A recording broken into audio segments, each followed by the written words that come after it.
Mimi ndaambia hawa watu, na mimi naambia jamii ya Wasomali, hasa wafanyabiashara, huyo mtu ni mkora. He is an extortionist. Msisikie maneno yake, anakuja kutafuta pesa yetu. And I am telling Rigiji, the line is drawn between you and the Somali community. We will never give you, hata ukifanya nini, senti yetu huwezi kupata.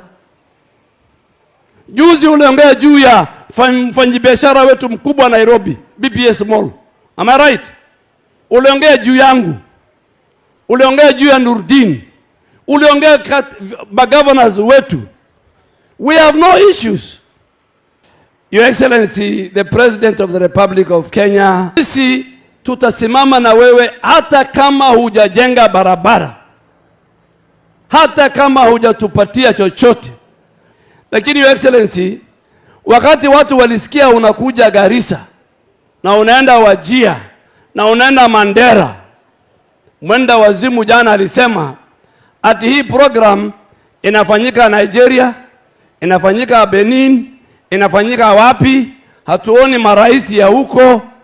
We have no business with what other presidents do with their citizens. Kwa sababu jana press conference yote ilikuwa mimi.